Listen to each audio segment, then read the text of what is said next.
What up, YouTube? Grimdark King Reviews here, and today I'll be reviewing Boku no Hero Academia, Chapter 37. Oh, two things about this chapter. One, fucking Endeavor, still a massive douchebag. Yeah, still a dick. And two, that Uraraka is actually a real person. She actually has a little depth to her character. Yeah, let's jam.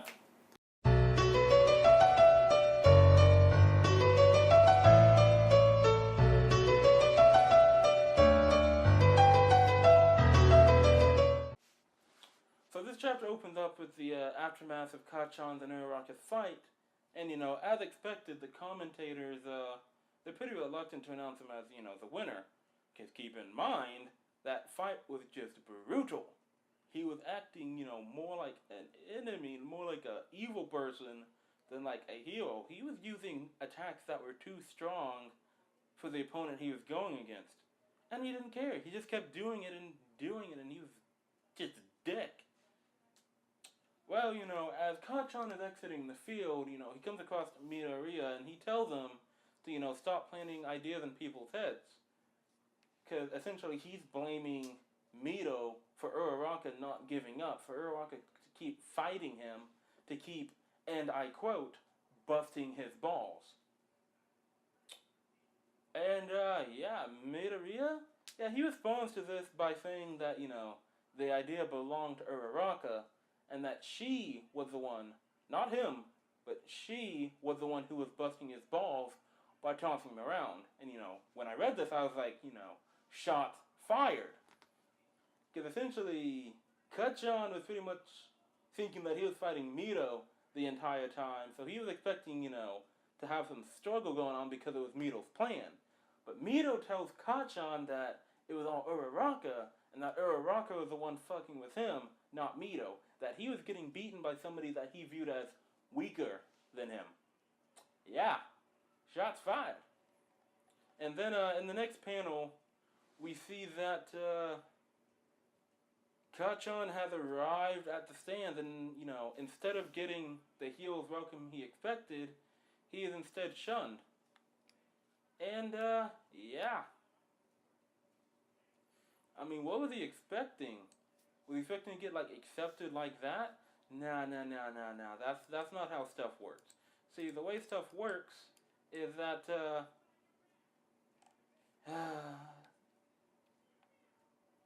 God. Freaking Kachan, you need to learn that you can't act like a villain and expect people to treat you like a hero. You just can't do that.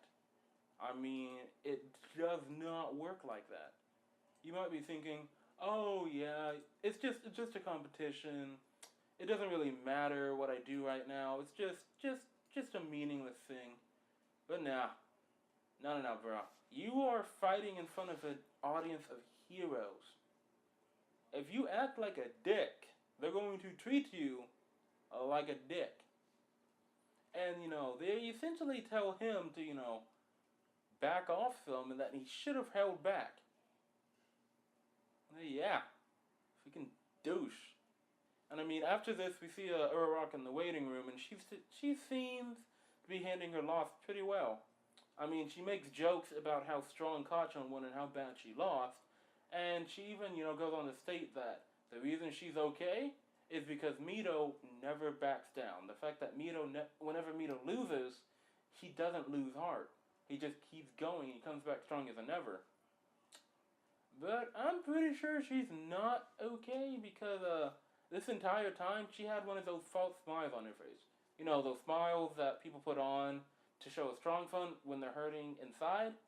Yeah, those kind of smiles. And we also find out who won the arm wrestling match between Kirishima and Tetsu. Because keep in mind, 2 chapters ago their match ended in a draw, and the way they handled draws in this competition is with an arm wrestling contest. Well, we find out that Kirishima is the one who won, and he actually showed some sportsmanship by offering to help Tetsu up. But Tetsu's kind of pissed because he's pretty much like, oh, the only reason I lost was because I didn't have enough metal in my body. And when I read this, I thought that, he was essentially the Gajeel of Boku no Hero Academia. Because Gajeel needs metal in his system to use his Dragon Slayer magic. And, if he doesn't have metal in his system, he's a little bit weaker. Yeah. Tetsu is pretty much Gajeel. Oh, yeah. And then, as the next panel, we see Midoriya heading off to, start his match. And we actually see that Uraraka had called her dad and was explaining her loss to him. She was pretty much berating herself for losing so badly, and she's pretty much going and saying stuff along the lines of, oh, I'm such a disappointment to you, I'm not living up to your expectations, stuff like that. But, as a true, loving, caring father, her dad tells her, that's fine, that you lost, this is only your first year here, you have 3 more years that, you can do better, and that I'm proud of you for getting this far. And this finally, breaks her out of her tough funk, and she starts, crying. And, while this is going on, we see that Mito actually isn't that dense, because he noticed that Uraraka was, hurting, unlike a lot of other main protagonists. And, while he's walking down the hallway, he runs across Endeavor, Shoto's dad, and is immediately able to notice the pressure that, Endeavor makes. Keep in mind, when he was around All Might, he could feel, like, the essence of a hero coming off of him. But when he came up to Endeavor, he felt like he was in danger, that, like, something bad was going to happen to him. Well, nothing really happens, except for, Endeavor commenting on Mito's power, and all the similarities that it had to All Might's. Yeah, it seems Endeavor knows what's up with Mito. He's just choosing not to, reveal it, because staying true to his dick personality that we've seen, he goes on to, diss Mito by saying that, although his power is similar to All Might, he'll make good fodder for his son. And he even goes so far as to tell him not to embarrass his son. Freaking douchebag. Of course, Mito doesn't take this laying down, and he just fires, like, all of the shots, just all of them. Like, he empties the clip. And, he tells Endeavor that he is not All Might, which, of course, Endeavor agrees to, but along these same lines, he says that, Shoto is not him.